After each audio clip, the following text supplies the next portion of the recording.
This is a spoiler warning. In this episode, we'll be discussing Under the Lake. So if you haven't seen episode 3 of series 9, what are you waiting for? Go and watch it. This is The Fan Show.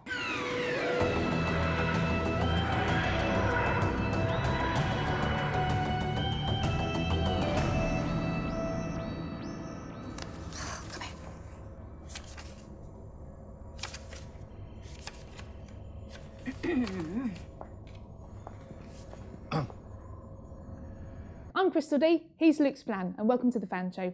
This week we're joined by YouTuber and Doctor Who fan Cherry Wallis to discuss Under the Lake. So guys, Under the Lake, what were your favourite moments? There were so many favourite moments. So much good stuff in this episode. I think for me, my personal favourite was the amount of attitude and sass that the Doctor had, mainly towards Pritchard, especially the bit where he got his business card out and was like, I'm Pritchard that works for his company, and he literally just took his card and dismissed it and was just like, threw it away like he was the ultimate peasant. It was just the dismissal and belittling of him. But yeah, I loved the sass that the Doctor had in this episode. Love that. I love all about the Doctor this week with like the cards. Him having to have social cards with Clara to actually teach him how to talk to other people. What about you?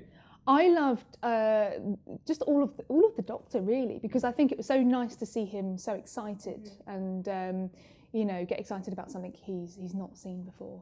And there was lots of really lovely moments, and the Shirley Bassey moment. Yeah. I want to see that story now. Yeah, exactly. I can just imagine. Yeah. We asked a couple of fans what they thought about the episode. Richard Lloyd said, a tense, gripping plot with interesting characters and terrifying monsters. Very claustrophobic too. And TARDIS Archive says, I was worried it would be anticlimactic to such a huge opener, but it held up and was a really enjoyable story. So guys, what did you think of Under the Lake in contrast to the two-part opener? I think the first season opener, the two-part, that was very Doctor Who hardcore fan-based. So if you're a Whovian, you've got all the history things that are in that, whereas the episode Under the Lake is very much a standalone episode, so you can literally just dive into that, even if you're not a really hardcore Doctor Who fan. So I think that was quite good.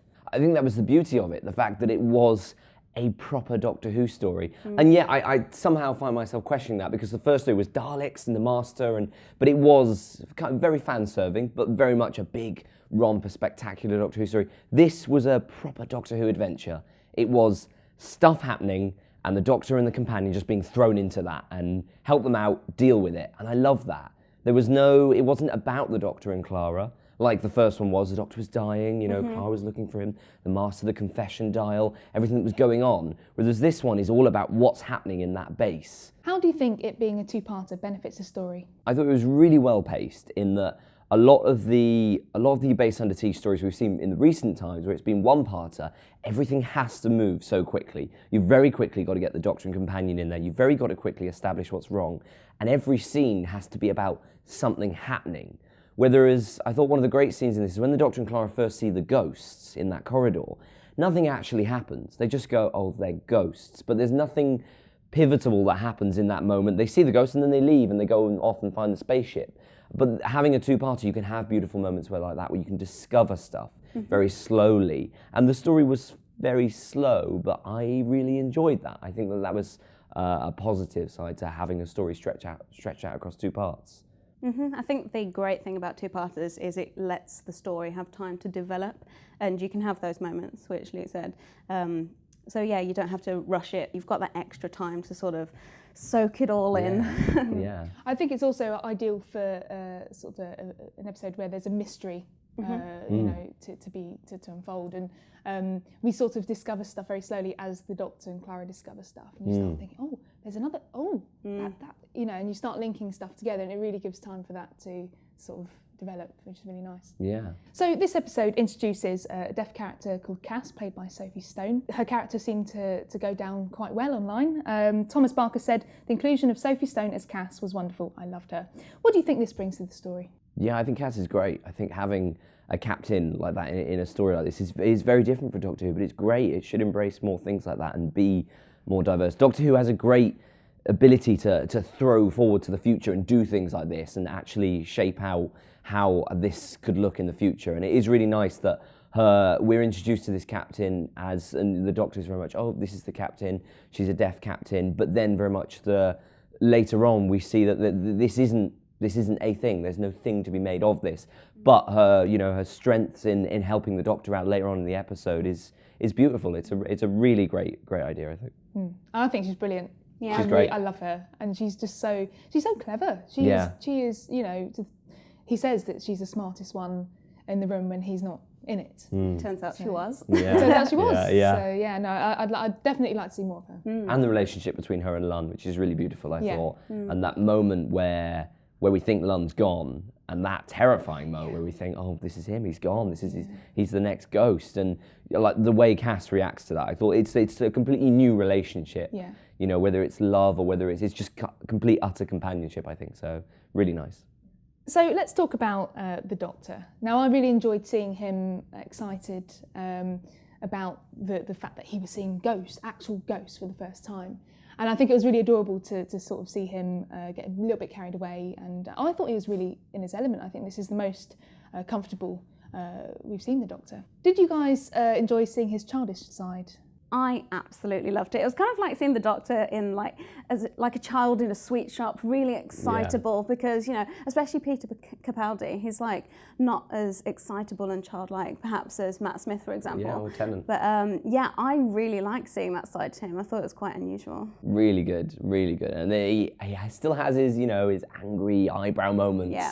But it was nice to see so much of him just being utterly comfortable with being the Doctor. And that childishness is part of the Doctor, isn't it? Being excited about seeing aliens and meeting new people and being in the midst of an adventure, almost like Clara had that excitedness in the beginning as well. But it was really nice to just see this Doctor be so comfortable. It felt like weird that we've had a series in a bit, and yet this felt like the first really classic story to have this Doctor in. I think it's really nice as well to have the Doctor excited about something because I think it's less exciting when he goes into a situation and knows exactly what it is. Yes, absolutely. And so I really enjoyed not knowing with the Doctor, and that really helped. It helped me follow the story. I stayed watching because I wanted to find out, and also the adorable moment with the cards where Clara has to bring out the cards to help him with his social skills, which is really nice, and we'll talk about that. What did you guys make of that moment? I thought it was really cute. The fact that Clara has all of these cue cards, which is exactly what they are. It's almost like the Doctor's an embarrassing friend and you don't want him to sort of step out of line. So it's like, here you go, say this please, so it's not really awkward. Yeah. But I really liked it. I really liked the good. cards. I was just like, it's so cute. Yeah, I think we all need them. We all need them Yes. sometimes. We all need cue cards in social situations. I thought they were really nice. And also, one of the cards, I'm pretty sure from my point, one of the cards was for Sarah Jane, an old companion from Tom Baker's era, about Aberdeen, which I thought was really sweet. And I think one of them we saw was exterminated, deleted. Yeah. I'd love to see more of them and see what more of them say. But I thought they were used really well, even if he did screw up the /pet. Yeah. but I'd like to see that situation being used in a Doctor Who story as well. But yeah, that was one of the things that was so adorable about it as well. And I think my favourite moment about that was where he got so carried away and so enthusiastic. And then Clara goes to the cards and goes, the cards. Oh. And he sort of reduces to this little child again. And it was so adorable. He's like, oh, yes, the cards. Right you are. It's, The Doctor needs a companion to scrape him off the walls when he gets a little bit overexcited. But also, Clara is becoming a bit wild herself. She's becoming a bit of an adrenaline junkie. We've seen this in her before, but we really see it here and it's addressed. The Doctor says, don't go native in the TARDIS. He has to calm her down because she gets a little bit carried away. Billy Edwards says, I think the dynamic was definitely some of the best we've seen between the Doctor and Clara. What do you make of this sort of change in dynamic?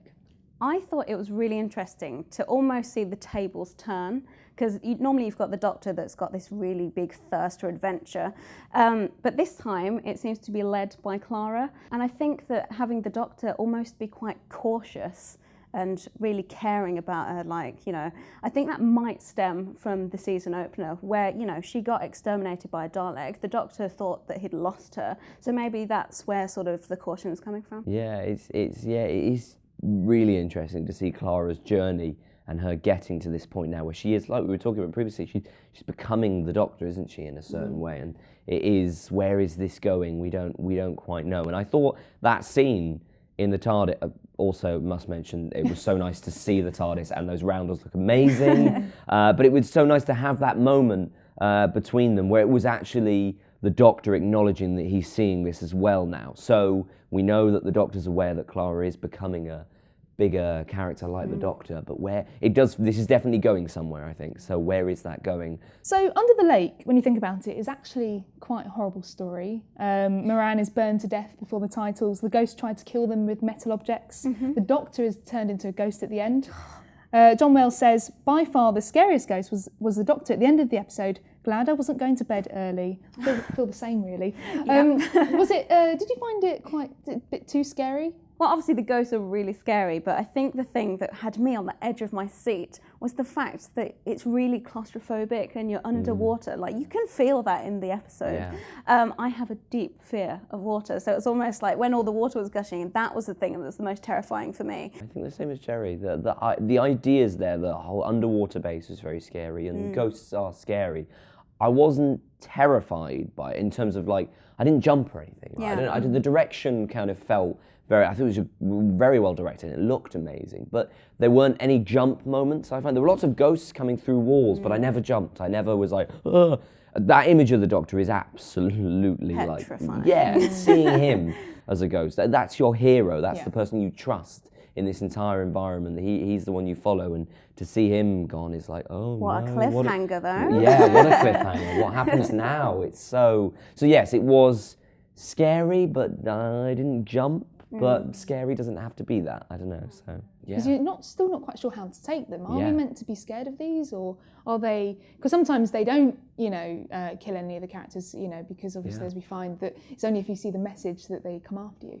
So you're not quite sure, sort of how to take them. And I think that does actually help sort of retain that mystery a little bit. So let's talk a bit about the production design, which I thought was absolutely fantastic. Some lovely corridors, lovely lighting. Obviously, the CGI ghosts look amazing.